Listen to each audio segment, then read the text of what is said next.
Hi there, I'm Katie and welcome to the show. Today I'm joined by Lou Collins, who's going to be showing us this beautiful stamped and die cut wreath using some brilliant inking and stamping techniques, as well as using your express machine.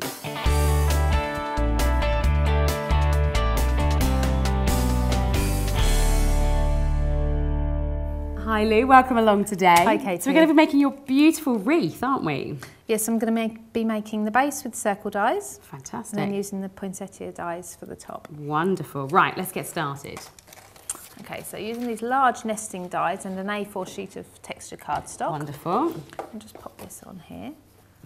Now, just so I can see where I'm die cutting, I'm going to place these on top rather than the other way round. Okay. So we'll pop out the other end there. There we go, and then you'll be able to see. There we go.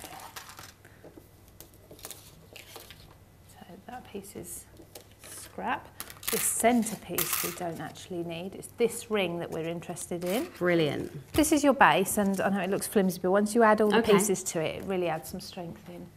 So we're just choosing a piece of ribbon to loop on straight away. You don't want to do this at the end because you'll have pieces showing. Oh, okay, that makes sense. So we're going to do this first, and I've got my hot glue gun heated up ready. Good, good.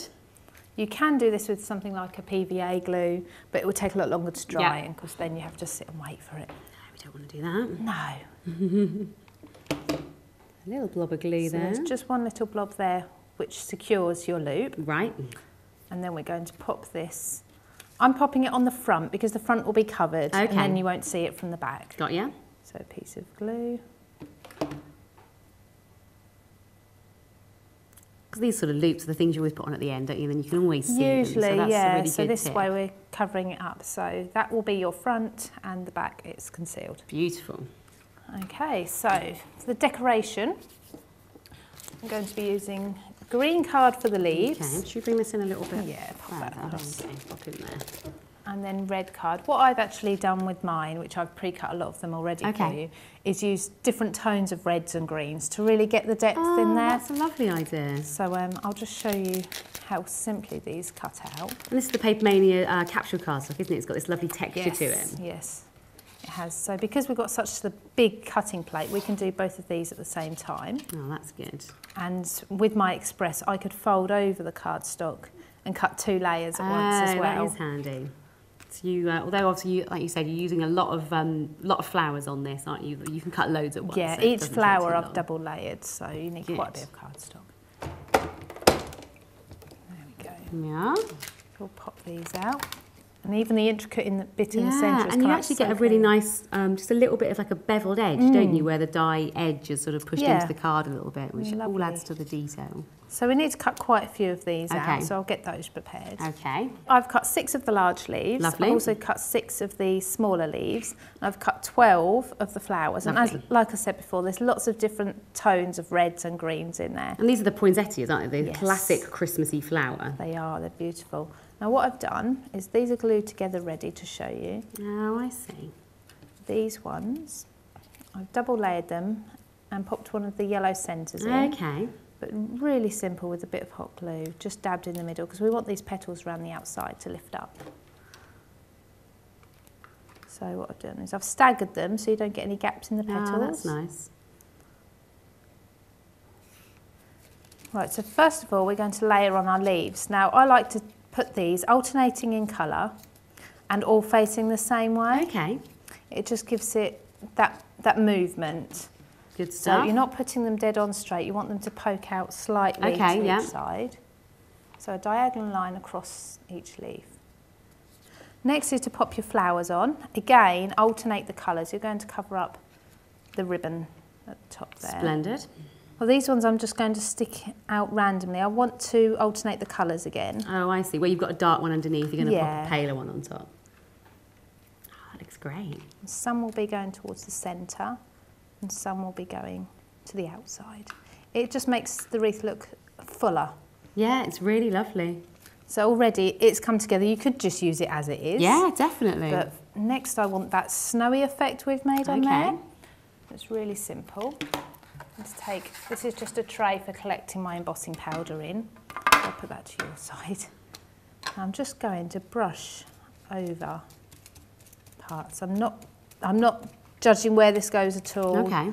Obviously, I can't see where it's going. So this is a clear pigment ink, isn't it? We want pigment ink so it stays nice and wet for a little while so we can get the embossing powder on there. Just gives you enough time to work with it.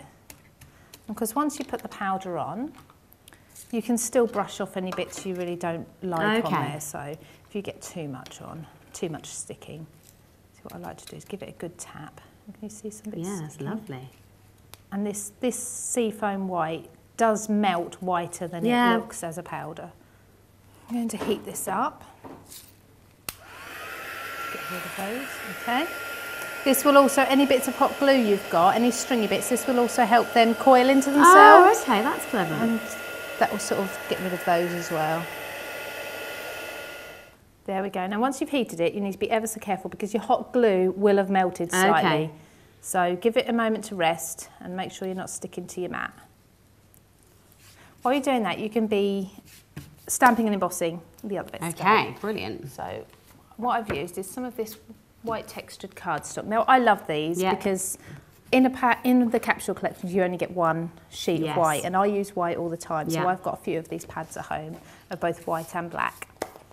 So I'm going to actually use the smooth side of it. You get texture on one side, don't you, and smooth on the other. So it's good for, you know, for your die cutting and for your stamping. Yeah. So I'm going to stamp onto the solid, what I call the solid side, the smooth side. So I'll pop that on there. Again, we're going to use our clear stamp.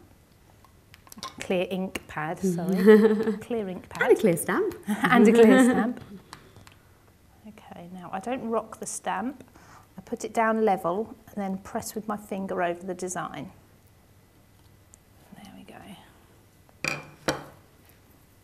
You won't be able to see anything there because it's clear, obviously. Yeah, but in a minute. It's there. I'll put this on.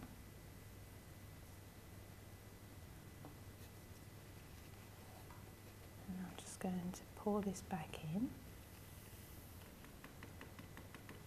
There, so that's most of it. Any excess will blow away when you heat it as well. So we'll just melt this again with our heat gun. Lovely. Lovely. Okay. So what we need is we need 2 of these for each wreath. Okay. And then you want another couple because we're going to be cutting out these small details. Okay, yeah. So I'm going to start cutting these out, and then when I'm ready, we'll pop them on there. Brilliant.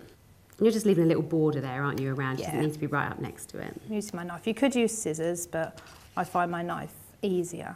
So I've now cut out 2 of the circle shapes. Okay. And I've restamped, embossed, and cut out some of the little elements that are around the edge. Bits, yeah. So I'm going to cut each of these in half. Okay. Oh, no. Panic. That's good. There we go. And using foam pads, I'm going to layer up some of these onto our, well, they're not so much full circles anymore, they're now half circles. So now you want to do a bit of what I call fiddling about. You want to do some positioning and decide where these are going to go.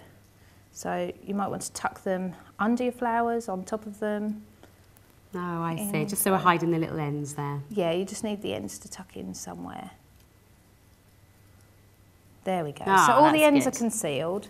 So we'll just use our glue gun to pop the ends down. Good. So I'm using the petals to actually hold them down. Oh, that's a good idea. Right, so we've got those bits around the outside. I'm going to add a few little details into more of the centre of the wreath. Okay. So these are some extra bits I've stamped. So these are the extra, as well as the actual wreath bit, you get all these other bits and pieces as well. There's a snowflake, a star, a little bird, and then a couple of the images that are around the outside of the circle as well. That's right. So what I'm going to do is to give these a bit of depth, is the star, you can see there's 2 stars there. A smaller one inside a larger one. So I'm actually going to cut out the smaller one of them. Oh, I see. So I'm actually going to put that off centre as well. Oh, that's nice. And glue this on up here. That's good. And then the bird, I'm just going to cut the bird's tummy out. Oh, yes. Nice simple shape to trim out. Yeah, it's just about adding that little bit of extra dimension, isn't it? Yeah.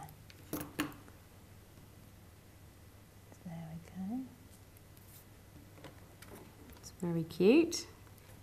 Pop him down here. Now, last thing to do is just add a sentiment or a saying. Okay. So what I've used is this beautiful decoupage set. Oh, this is brilliant. This is the Bellissima Christmas.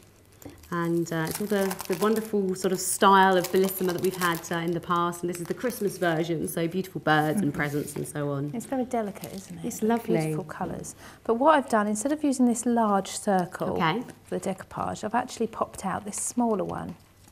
So I'm going to use my hot glue. I'm just going to see, because obviously this bird doesn't sit on the wreath, so I don't want any glue on the back of him. Okay. So I'm going to just make sure I'm putting glue on the parts that are going to touch the wreath. I'm overlapping the centre slightly. There we go. Oh, fantastic. And there, that's finished. Wonderful. Well, thank you so much for showing us that project. Welcome. That's a wonderful way to get started with your Christmas decorations this year. If you've enjoyed Lou's project, maybe you've been getting started with your Christmas crafting as well. We'd really love to see what you've been making. Upload your projects to docrafts.com and we can pop along and take a little look. You can also keep up to date with what's going on at Docrafts on our Facebook page and also share your projects there as well. Until next time, happy crafting.